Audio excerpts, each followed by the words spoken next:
안녕하세요. 너구리 책방입니다. 한 주간 잘 지내셨을까요? 첫 번째 영상을 올리고 오늘 영상이 올라오기까지 날씨가 정말 변화무쌍했습니다. 비도 많이 내리고 오늘은 더위가 기승인데요. 날씨로 인해서 피해 없으셨길 바랍니다. 저도 비와 햇빛을 피해서 최대한 실내에 있게 되는 것 같습니다. 지난 영상을 보고 구독을 해주신 분들이 계셔서 정말 신기하고 행복한 한 주를 보냈는데요. 낭독을 들어주신 분들과 또 구독해주신 분들께 정말 감사드립니다. 꾸준히 다양한 작품 읽어드리면서 조금씩 더 나은 낭독을 들려드릴 수 있도록 노력하겠습니다. 그리고 들어보고 싶은 작품이나 아니면 추천할 만한 책이 있으면 댓글로 한번 남겨주시면 정말 감사하겠습니다. 이제 시작하는 채널이라 여러분들의 도움이 절실합니다. 자, 오늘 저희가 함께할 작품은 한국 근대 문학을 대표하는 작가 현진건의 단편소설 운수 좋은 날입니다. 아마 내용은 몰라도 제목은 많은 분들이 알고 계실 것 같은데요. 저도 낭독하기 전 정말 오랜만에 다시 읽어봤습니다. 어릴 때 느끼지 못했던 다양하고 또 복잡한 감정들이 느껴져서 명작은 명작이다 라는 생각이 절로 들었습니다. 자, 그럼 이제 비오는 어느 날 가난한 인력거꾼 김첨지의 운수 좋은 날을 함께 들여다보도록 하겠습니다.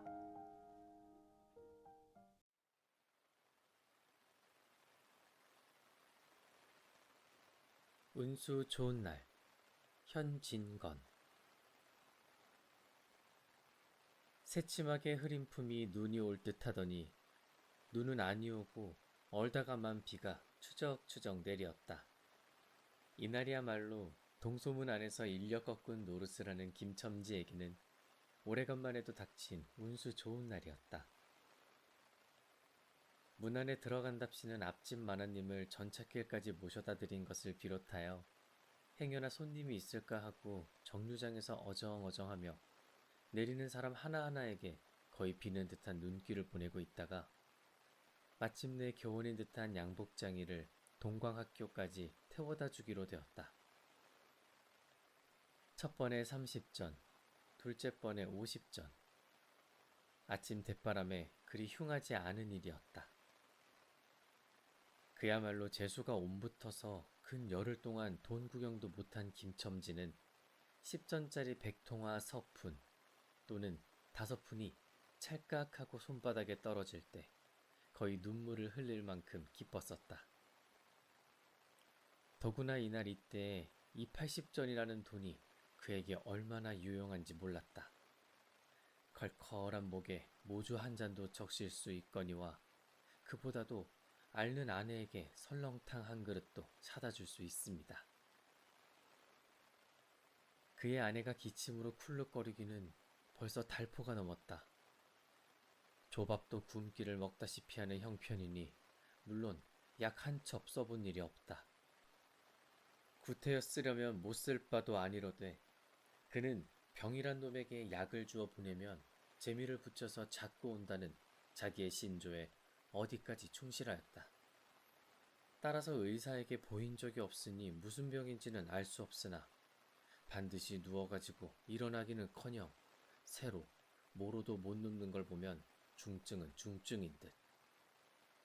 병이 이대도록 심해지기는 열흘 전에 조밥을 먹고 체한 때문이다.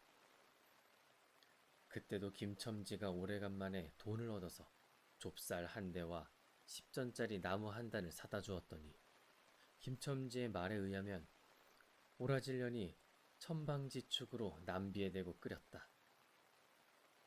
마음은 급하고 불길은 닿지 않아 채 익지도 않은 것을 그 오라질년이 숟가락은 고만두고 손으로 움켜서 두 뺨에 주먹덩이 같이 혹이 붉어지도록 누가 빼앗을 듯이 처박질하더니만 그날 저녁부터 가슴이 당긴다, 배가 캥긴다 하고 눈을 홉두고 지랄을 하였다. 그때 김첨지는 열화와 같이 성을 내며 이 오라질년 조랑복은 할 수가 없어. 못 먹어 병, 먹어서 병, 어쩌란 말이야. 왜 눈을 바로 뜨질 못해? 하고 앓는 이의 뺨을 한번 후려 갈겼다. 혹든 눈은 조금 바루어졌건만 이슬이 맺혔다. 김첨지의 눈시울도 뜨끈뜨끈하였다. 환자가 그러고도 먹는데 물리지를 않았다. 사흘 전부터 설렁탕 국물이 마시고 싶다고 남편을 졸랐다. 이런 오라질년! 조밥도 못 먹는 년이 설렁탕은 또 처먹고 지랄병을 하게? 라고 야단을 쳐보았건만 못 사주는 마음이 시원치는 않았다. 인제 설렁탕을 사줄 수도 있다. 앓는 어미 곁에서 배고파 보채는 3살 먹이 개똥이에게 죽을 사줄 수도 있다. 80전을 손에 쥔 김첨지의 마음은 푼푼하였다. 그러나 그의 행운은 그걸로 그치지 않았다. 땀과 빗물이 섞여 흐르는 목덜미를 기름주머니가 다 된 외목수건으로 닦으며 그 학교 문을 돌아 나올 때였다. 뒤에서 인력거! 하고 부르는 소리가 났다. 자기를 불러 멈춘 사람이 그 학교 학생인 줄 김첨지는 한 번 보고 짐작할 수 있었다. 그 학생은 다짜고짜로 남대문 정거장까지 얼마요? 라고 물었다. 아마도 그 학교 기숙사에 있는 이로 동기 방학을 이용하여 귀향하려 함이로다. 오늘 가기로 작정은 하였건만 비는 오고 짐은 있고 해서 어찌할 줄 모르다가 마침 김첨지를 보고 뛰어나왔음이리라. 그렇지 않다면 왜 구두를 채 신지 못해 질질 끌고 비록 고꾸라 양복일 망정 노박이로 비를 맞으며 김첨지를 뒤쫓아 나왔으랴. 남대문 정거장까지 말씀입니까? 하고 김첨지는 잠깐 주저하였다. 그는 이 우중에 우장도 없이 그 먼 곳을 칠벅거리고 가기가 싫었음일까? 처음 것 둘째 것으로 고만 만족하였음일까? 아니다. 결코 아니다. 이상하게도 꼬리를 맞물고 덤비는 이 행운 앞에 조금 겁이 났습니다. 그리고 집을 나올 때 제 아내의 부탁이 마음이 캥기었다. 앞집 마나님한테 부르러 왔을 때 아내는 그 뼈만 남은 얼굴에 6월의 샘물 같은 유달리 크고 움푹한 눈에다 애걸하는 빛을 띄우며 오늘은 나가지 말아요. 제발 덕분에 집에 붙어 있어요. 내가 이렇게 아픈데 하고 모기 소리같이 중얼거리며 숨을 걸그렁 걸그렁 하였다. 그래도 김첨지는 대수롭지 않은 듯이 아따 젠장 맞을년 빌어먹을 소리를 다 하네. 맞붙들고 앉았으면 누가 먹여 살릴 줄 알아? 하고 훌쩍 뛰어나오려니까 아내는 붙잡을 듯이 팔을 내저으며 나가지 말래도 그래. 그러면 일찍 들어와요. 하고 목매인 소리가 뒤를 따랐다. 정거장까지 가잔 말을 들은 순간에 경련적으로 떠는 손, 유달리 큼직한 눈, 울듯한 아내의 얼굴이 김첨지의 눈앞에 어른어른하였다. 그래, 남대문 정거장까지 얼마란 말이오?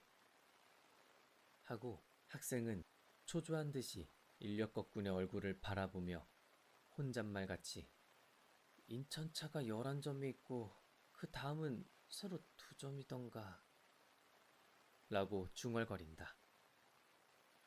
1원 50점만 주십시오. 이 말이 저도 모를 사이에 불쑥 김첨지의 입에서 떨어졌다.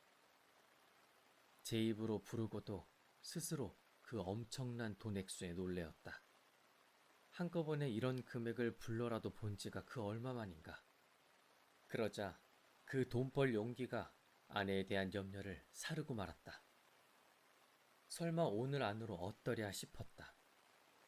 무슨 일이 있더라도 제1, 제2의 행운을 곱친 것보다도 오히려 갑절이 많은 이 행운을 놓칠 수 없다 하였다.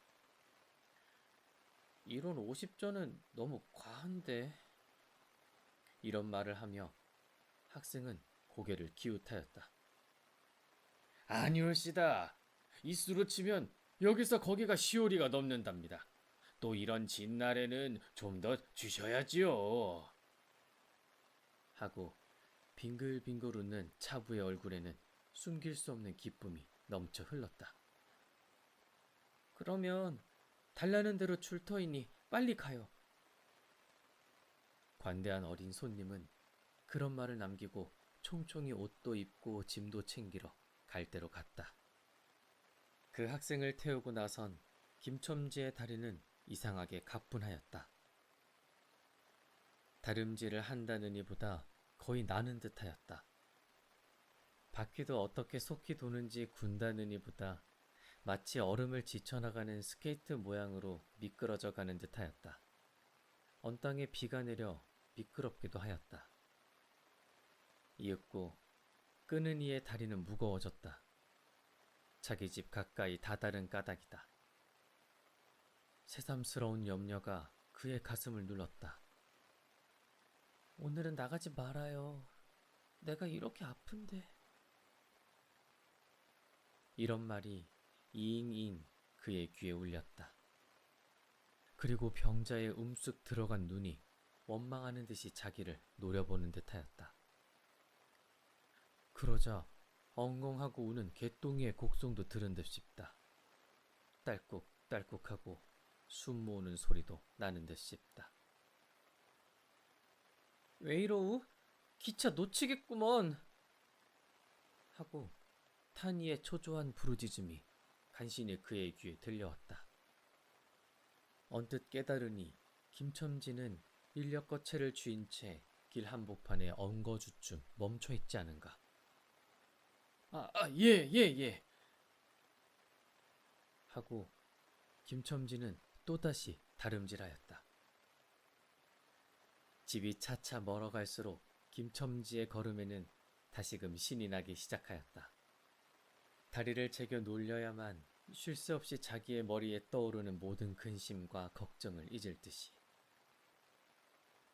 정거장까지 끌어다주고 그 깜짝 놀란 1원 50전을 정말 제 손에 쥐매 말맞다나 심리나 되는 길을 비를 맞아가며 질퍽거리고 온 생각은 아니하고 거저 얻은 듯이 고마웠다. 졸부나 된 듯이 기뻤다. 제 자식벌밖에 안 되는 어린 손님에게 몇 번 허리를 굽히며 안녕히 다녀오십시오! 라고 깍듯이 재우쳤다. 그러나 빈 인력거를 털털거리며 이 우중에 돌아갈 일이 꿈밖이었다.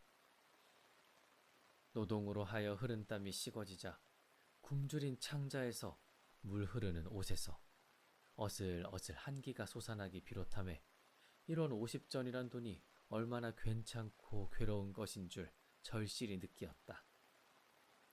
정거장을 떠나는 그의 발길은 힘 하나 없었다. 온몸이 옹송그려지며 당장 그 자리에 엎어져 못 일어날 것 같았다. 젠장 맞을 것?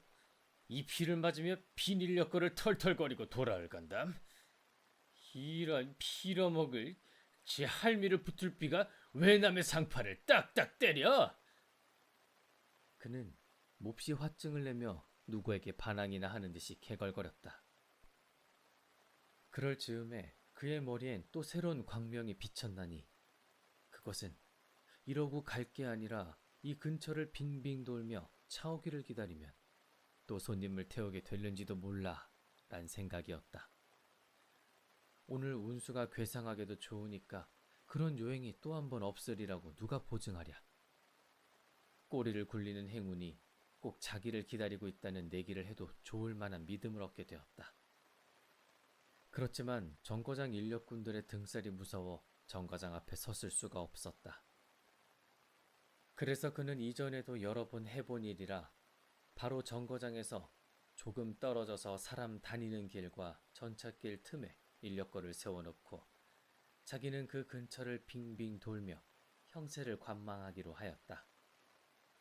얼마 만에 기차는 왔고 수십 명이나 되는 손님이 정류장으로 쏟아져 나왔다. 그 중에서 손님을 물색하던 김첨지의 눈에 양머리에 뒤축 높은 구두를 신고 망토까지 두른 희생 퇴물인 듯 남봉 여학생인 듯한 여편네의 모양이 띄었다. 그는 슬근슬근 그 여자의 곁으로 다가들었다. 아씨, 인력거 아니 타시랍쇼. 그 여학생인지 뭔지가 한참은 매우 때깔을 빼며 입술을 꼭 다문 채 김첨지를 거들떠 보지도 않았다. 김첨지는 구경하는 거지나 무엇같이 연해 연방 그의 기색을 살피며 아씨, 정거장 애들보담 아주 싸게 모셔다 드리겠습니다. 댁이 어디신가요? 하고 추근추근하게도 그 여자의 들고 있는 일본식 버들고리짝에 제 손을 떼었다. 왜 이래 남 귀찮게? 소리를 병력같이 지르고는 돌아선다.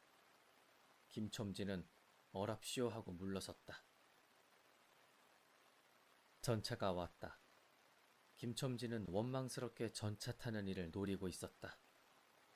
그러나 그의 예감은 틀리지 않았다. 전차가 빡빡하게 사람을 싣고 움직이기 시작하였을 때 타고 남은 손님 하나가 있었다. 굉장하게 큰 가방을 들고 있는 걸 보면 아마 붐비는 차 안에 짐이 크다 하여 차장에게 밀려 내려온 눈치였다. 김첨지는 다가갔다. 인력거를 타시랍쇼. 한동안 값으로 실랑이를 하다가 60전에 인사동까지 태워다 주기로 하였다. 인력거가 무거워짐에 그의 몸은 이상하게도 가벼워졌고 또 인력거가 가벼워져서 몸은 다시금 무거워졌는데 이번에는 마음조차 초조해온다. 집의 광경이 자꾸 눈앞에 아른거리어 이젠 요행을 바랄 여유도 없었다. 나무 등걸이나 무엇만 갖고 제 것 같지도 않은 다리를 연해 꾸짖으며 갈팡질팡 뛰는 수밖에 없었다. 저놈의 인력거꾼이 저렇게 술에 취해가지고 이 진땅에 어찌가노 하고 길 가는 사람이 걱정을 하리만큼 그의 걸음은 황급하였다. 흐리고 비오는 하늘은 어둠침침한 게 벌써 황혼에 가까운 듯하다. 창경원 앞까지 다다라서야 그는 턱에 닿는 숨을 돌리고 걸음도 늦추잡았다. 한 걸음 두 걸음 집에 가까워올수록 그의 마음은 괴상하게 누그러졌다. 그런데 이 누그러짐은 안심해서 오는 게 아니오. 자기를 덮친 무서운 불행이 박도한 것을 두려워하는 마음에서 오는 것이다. 그는 불행이 닥치기 전 시간을 얼마쯤이라도 늘리려고 버르적거렸다. 기적에 가까운 벌이를 하였다는 기쁨을 할 수 있으면 오래 지니고 싶었다. 그는 두리번 사면을 살피었다. 그 모양은 마치 자기 집, 곧 불행을 향하고 달려가는 제 다리를 제 힘으로는 도저히 어찌할 수 없으니 누구든지 나를 좀 잡아달라고, 구해달라고 하는 듯하였다. 그럴 즈음에 마침 길가 선술집에서 친구 치삼이가 나온다. 그의 우글우글 살찐 얼굴은 주홍이 오른 듯 온 턱과 뺨을 시커멓게 구렛나룻이 덮이고 노릇탱탱한 얼굴이 바짝 말라서 여기저기 고랑이 파이고 수염도 있대야 턱 밑에만 마치 솔잎송이를 거꾸로 붙여놓은 듯한 김첨지의 풍채하고는 기이한 대상을 짓고 있었다. 여보게 김첨지! 자네 문 안에 들어갔다 오는 모양일세 그려. 돈 많이 벌었을 테니 한 잔 빨리게. 뚱뚱보는 말라깽이를 보는 말맡에 부르짖었다. 그 목소리는 몸짓과 땀판으로 연하고 싹싹하였다. 김첨지는 이 친구를 만난 게 어떻게 반가운지 몰랐다. 자기를 살려준 은인이나 무엇같이 고맙기도 하였다. 자네는 벌써 한잔한 모양일세 그려. 자네도 재미가 좋아 보이. 하고 김첨지는 얼굴을 펴서 웃었다. 아따, 재미 안 좋다고 술 못 먹을 낸가? 에? 그런데 여보게, 자네 왼몸이 어째 물독에 빠진 새앙쥐 같은가? 어서 이리 들어와 말리게. 선술집은 훈훈하고 뜨뜻하였다. 추어탕을 끓이는 솥뚜껑을 열 적마다 뭉게뭉게 떠오르는 흰 김. 석쇠에서 빠지짓 구워지는 너비안이 구이며 제육이며 간이며 콩팥이며 북어며 빈대떡. 이 너저분하게 늘어놓은 안주 탁자에 김첨지는 갑자기 속이 쓰려서 견딜 수 없었다. 마음대로 할 양이면 거기 있는 모든 음식을 모조리 깡그리 집어삼켜도 시원치 않았다. 하되 배고픈 이는 우선 분량 많은 빈대떡 2개를 쪼이기로 하고 추어탕을 한 그릇 청하였다. 줄인 창자는 음식 맛을 보더니 더욱더욱 비어지며 자꾸자꾸 드리라 하였다.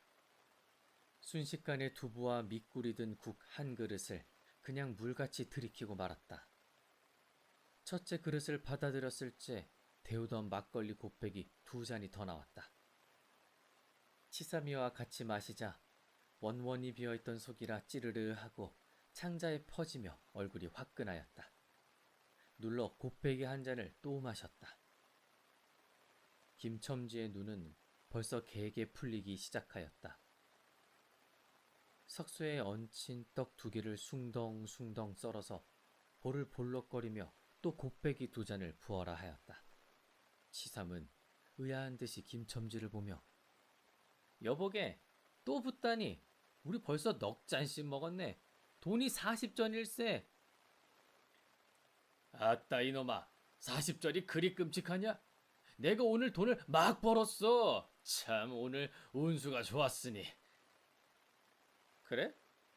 얼마를 벌었단 말인가? 30원을 벌었어. 30원을. 이런 젠장맞을 술을 왜 안 부어? 괜찮아. 막 먹어도 상관이 없어. 오늘 돈 산더미같이 벌었는데. 어? 이 사람 취했군. 그만두세. 이놈아 이걸 먹고 취할 내냐? 어서 더 먹어. 하고는 치삼의 귀를 잡아치며 취한이는 부르짖었다. 그리고 술을 붓는 15살 됨직한 중대가리에게로 달려들며 이놈 오라질놈 왜 술을 붓지 않아? 라고 야단을 쳤다. 중대가리는 히히 웃고 치삼이를 보며 문의하는 듯이 눈짓을 하였다. 주정꾼이 이 눈치를 알아보고 화를 버럭 내며 애미를 붙을 이 오라질놈들 같으니 이놈 내가 돈이 없는 줄 알고? 하자마자 허리춤을 훔척 하더니 1원짜리 한 장을 꺼내어 중대가리 앞에 펄쩍 집어 던졌다. 그 사품에 몇 푼 은전이 짤그랑하며 떨어진다. 여보게 돈 떨어졌네. 왜 돈을 막 끼었나? 이런 말을 하며 일변 돈을 줍는다. 김첨지는 취한 중에도 돈의 거처를 살피는 듯이 눈을 크게 떠서 땅을 내려다보다가 불시에 제 하는 짓이 너무 더럽다는 듯이 고개를 소스라치자 더욱 성을 내며 봐라 봐 이 더러운 놈들아. 내가 돈이 없나 다리 뼈다구를 꺾어 놓을 놈들 같으니 하고 치삼이 주워주는 돈을 받아 이 원수의 돈, 이 육실할 돈 하면서 팔매질을 친다. 벽에 맞아 떨어진 돈은 다시 술 끓이는 양푼에 떨어지며 정당한 매를 맞는다는 듯이 쨍 하고 울었다. 곱빼기 2잔은 또 부어질 겨를도 없이 말려가고 말았다.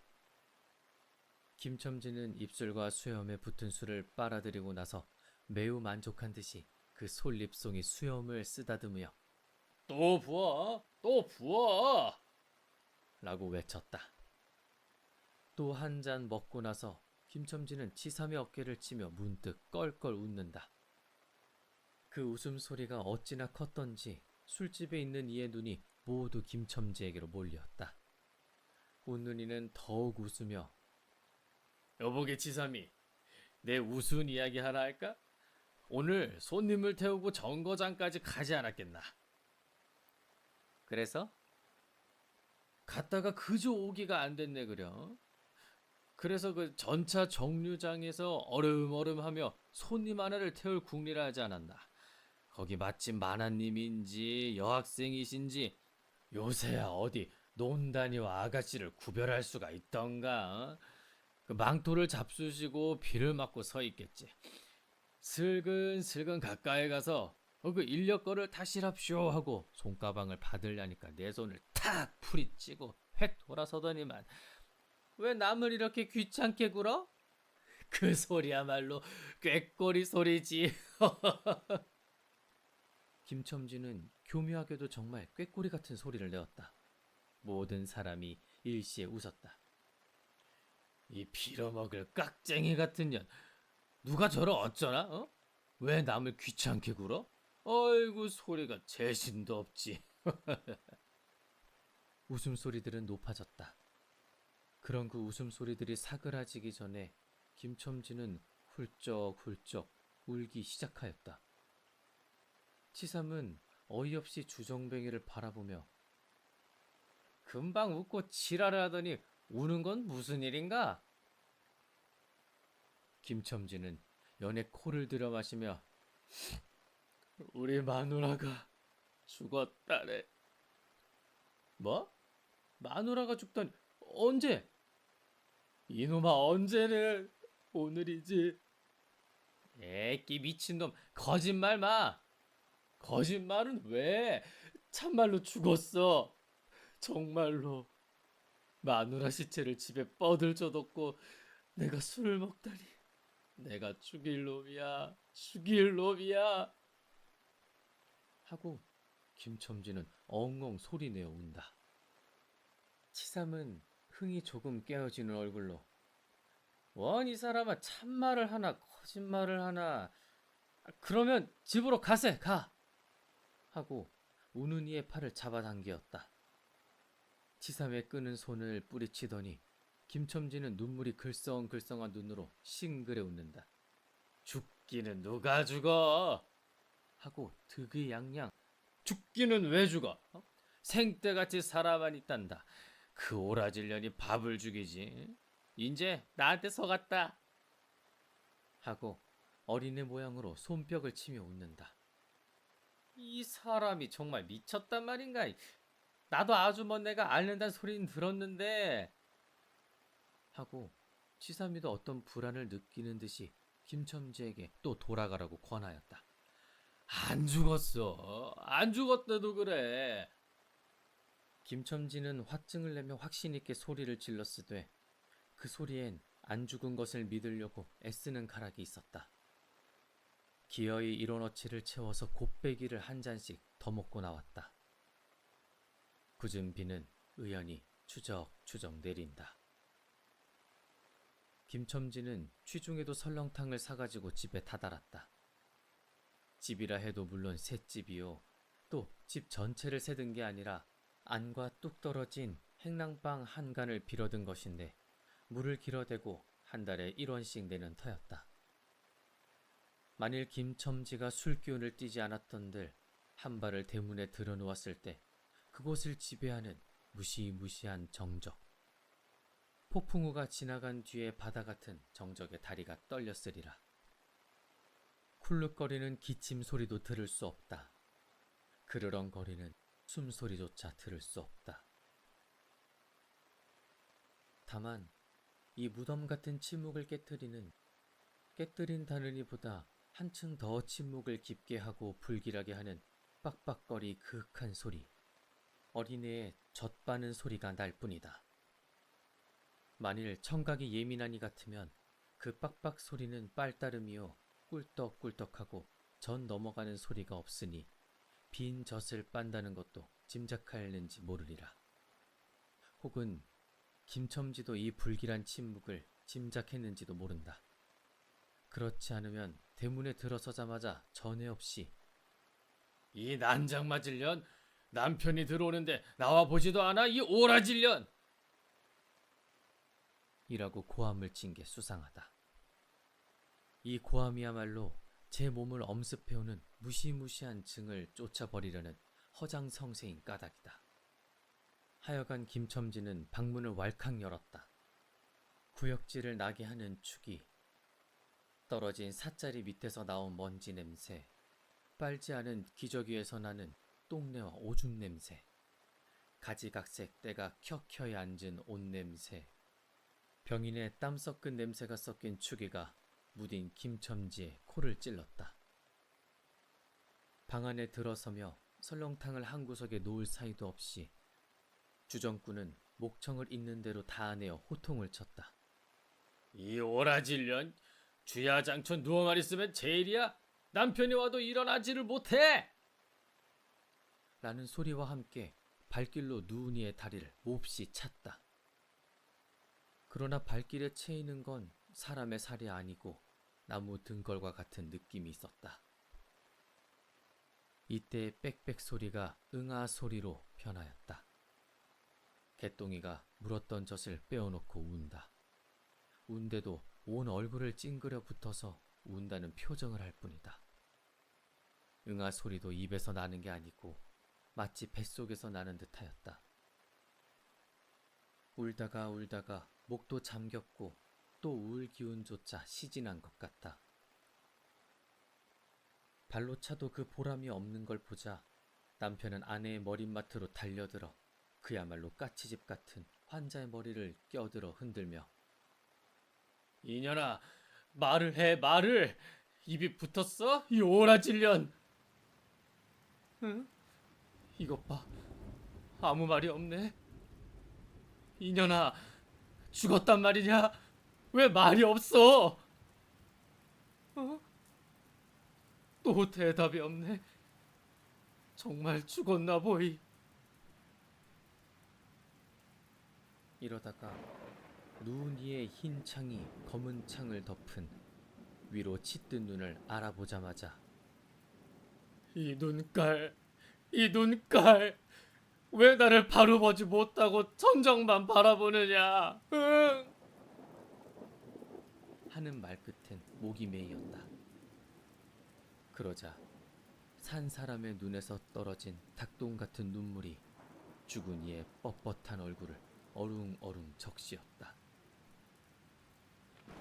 문득 김첨지는 미친 듯이 제 얼굴을 죽은 이의 얼굴에 한 대 비벼대며 중얼거렸다.